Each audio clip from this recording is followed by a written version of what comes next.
समझाते हुए जब सैलरी के बारे में उसे बताया तो उसने वहां काम करने के लिए हामी भर दी। यह बात सन 2018 की थी। डा आशुतोष ने विभा को क्लिनिक से संबंधित सभी बातों को समझने के बाद यह भी समझा दिया कि वहां आने वाले पेशेंट से किस प्रकार व्यवहार करना है। फिर उसे अपना मोबाइल नंबर देते हुए कहा कि अगर उसकी अनुपस्थिति में उसे कोई भी मुश्किल आए तो मुझे कभी भी कॉल कर सकती हो। उसी समय विभा और डा आशुतोष ने अपने अपने मोबाइल में एक दूसरे के नंबर सेव कर लिए। विभा तेजतर्रार युवती थी। थोड़े ही दिनों में वह सारा काम सीख गई। उसकी कुशलता देखकर डा आशुतोष भी खुश हुआ।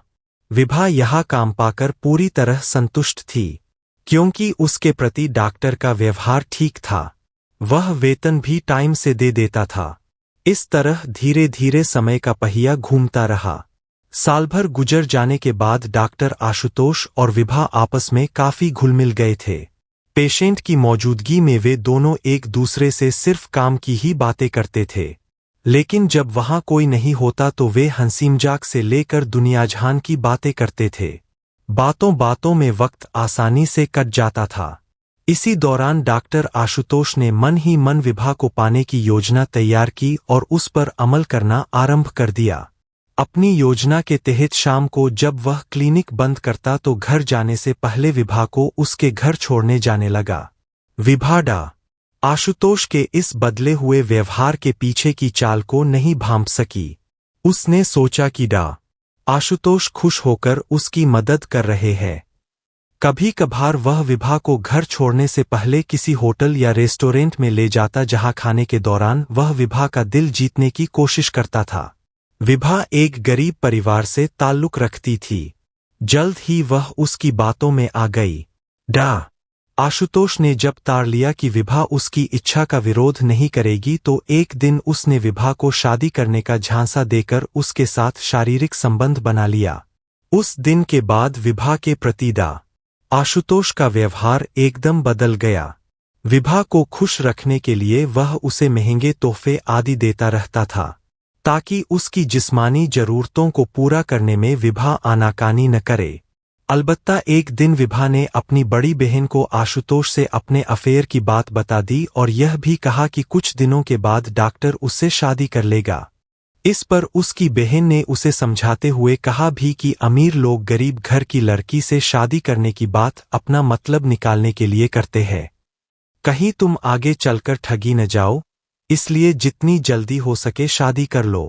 बहन की बात सुनकर विभा ने उसे जवाब दिया कि उसका प्यार इतना कच्चा नहीं है कि डॉक्टर उससे शादी का बहाना कर आसानी से अपना मुंह फेर ले। उस वक्त कहने के लिए तो विभा ने बड़े ही आत्मविश्वास के साथ अपनी बड़ी बहन को जवाब दे दिया, लेकिन उसी दिन उसने मन में ठान लिया कि वह डॉक्टर से जल्द शादी करने को कहेगी। विभा बन गई गले की हड्डी।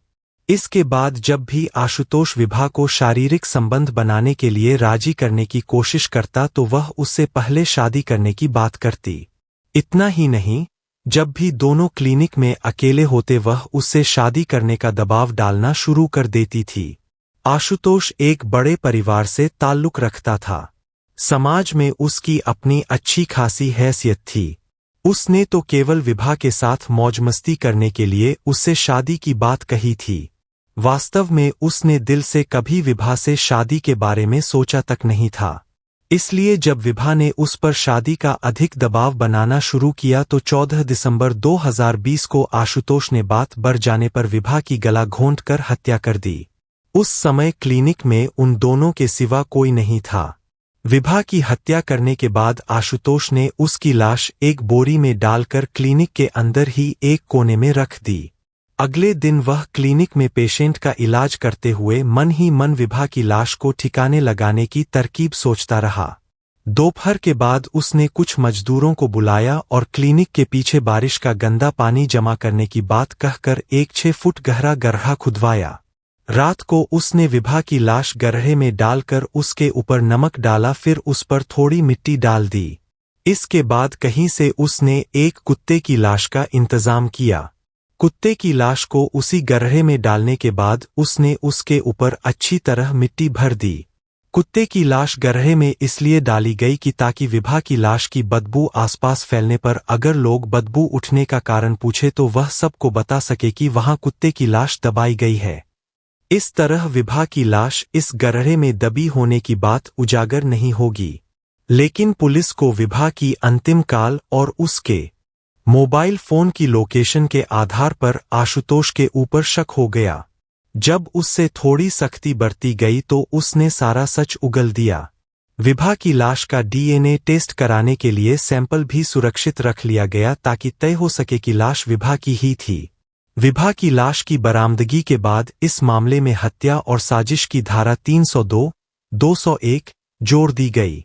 पुलिस ने आशुतोष त्रिपाठी से पूछताछ करने के बाद उसे गिरफ्तार कर सतना की अदालत में पेश किया गया, जहां से उसे न्यायिक हिरासत में भेज दिया गया।